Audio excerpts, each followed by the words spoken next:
Superman and the Lone Ranger going on a spy adventure in the 1960s.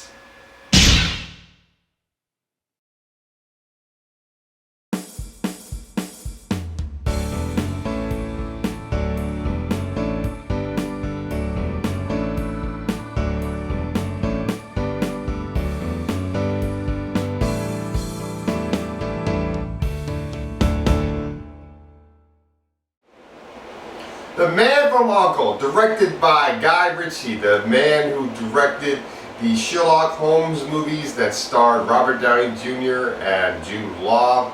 This is based on a 60s spy show, kind of like Mission Impossible, only much different. The word U.N.C.L.E is an acronym which means United Nation Command Law Enforcement. The plot of this movie is you have this American secret agent named Solo, played by Henry Cavill, who is sent to Germany to find this woman named Gabby, played by Lisa Vikander.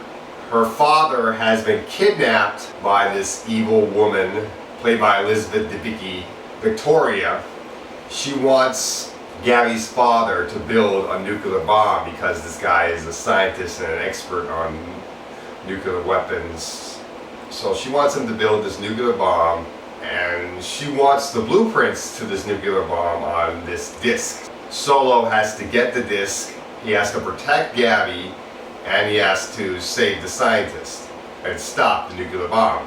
But in order to do this, he has to team up with this KGB agent, Ilya, played by Armie Hammer. So we got an American actor, Armie Hammer, playing a Russian KGB guy, and we got a British actor, Henry Cavill, playing an American secret agent.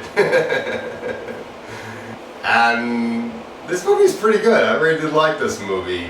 Henry Cavill and Armie Hammer are great together. I like how they work off each other. I like how they argue, and I like the differences in their personalities. Henry Cavill is so charming in this movie, and he's the ladies' man. He gets all the ladies except for Gabby.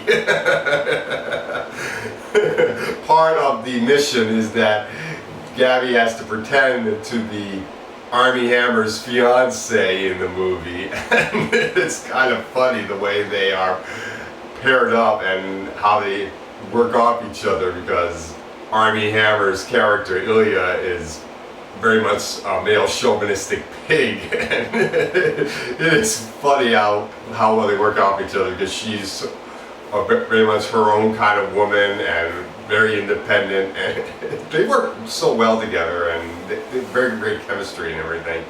So I really like the way they work together. And Victoria is a really good villain. I really did like Elizabeth Debicki in this movie. Hugh Grant plays the superior officer in the movie, and he is really good. I really did like him in the movie. Although his part is so underwritten, you could have gotten any older British actor to play him, and it wouldn't have made much of a difference. But Hugh Grant plays the part very well anyway. So there are the positives. Let's talk about the negatives of this movie. The negatives, the plot of this movie is pretty generic, and it's not something we haven't seen before, but it's done pretty well. That's one of the things I did like about that. And the 60s style, oh my, it's awesome. They do a great job with the 60s, and I love the clothes that Alicia Vikander is wearing, very stylish in the 60s. I love the glasses too that she wears. Let's see, so more in the negatives though. Another negative is the style that Guy Ritchie does with his directing. If you notice in these Sherlock Holmes movies and in this movie, he'll show certain scenes and then he'll go back to those scenes and show them from a different angle, showing a little bit more of what happened. Kind of like when a magician does his tricks, you'll see the same trick again, only you'll actually see how he did it, the secrets behind the trick. And you know, that is fine, but to see it done so often gets maybe a little bit annoying, but not that much. I mean, I did like it because it was kind of fun to watch.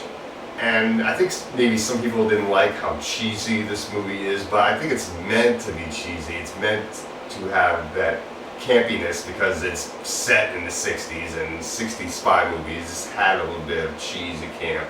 So it's kind of like being in the honor of the old James Bond movies from the 1960s, like the Sean Connery ones, or maybe a little bit of the Roger Moore ones, which came much later in the 70s.